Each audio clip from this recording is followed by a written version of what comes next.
नमस्कार, मैं संजना भारती और टाइम फैक्ट न्यूज में आपका स्वागत है। सूबे में साल भर के अपराध के आंकड़ों को झारखंड के डीजीपी एम.वी. राव ने आज प्रेस कॉन्फ्रेंस पर मीडिया के समक्ष रखा। डीजीपी ने आंकड़े गिराते हुए बताया कि साल 2020 में झारखंड पुलिस ने नक्सलियों के खिलाफ कई बड़ी कार्रवाई की है। इसमें कई नामी नक्सली मारे गए तो कई को पुलिस सलाखों के पीछे पहुंचाने में कामयाब रही। वहीं कई ने पुलिस के आगे हथियार डाल दिए।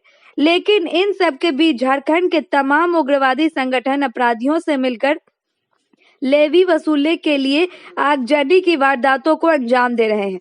अब ऐसे गिरोहों को भी जल्द नेस्तनाबूद करने के लिए तैयारी शुरू कर दी गई है।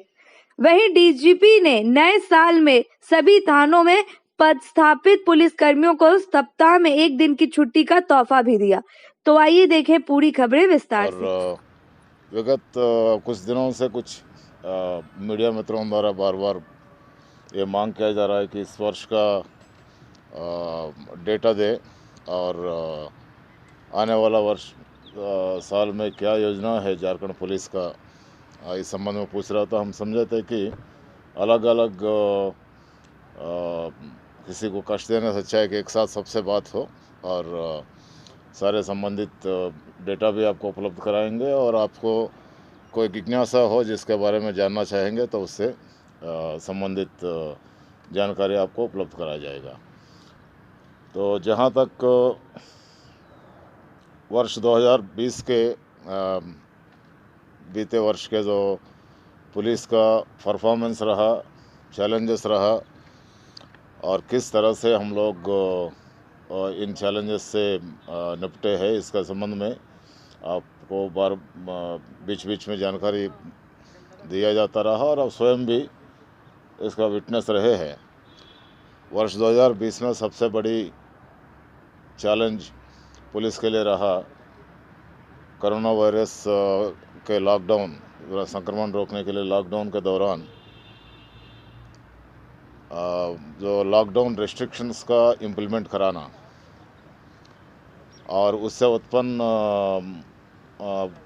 कुछ कुछ स्थितियां है, जैसा कि लोग जहां तहाँ स्ट्रैंड हो गया है। कुछ लोग कोई कारण से अपना घरों से बाहर गए, फिर वहां रुक गए। छोटे छोटे बच्चे माँ बाप से बिछड़ गए और घर पर वृद्ध माता पिता को छोड़ के कुछ लोग कहीं काम से गए तो लौट नहीं पाए और इन सब लोगों को बहुत सारे कठिनाइयों से गुजरना पड़ा। तो उस समय उनको प्रत्येक मामला में देखकर उनको पास उपलब्ध कराना और उनका आवागमन की व्यवस्था में जो भी सुविधाएं हम लोगों से होती है वो करना। और बीच में कोरोना वायरस संक्रमण को लेकर तरह तरह की अफवाहें थी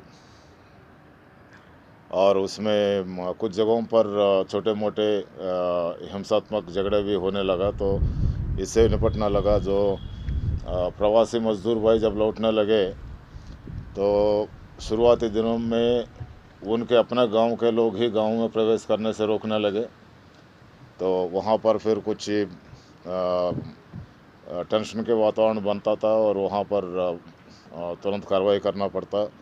ये सारे स्थितियों से हम लोग काफ़ी कठिन परिश्रम से कम असुविधा जनता को असुविधा के साथ हम लोग इसको इम्प्लीमेंट करा पाए।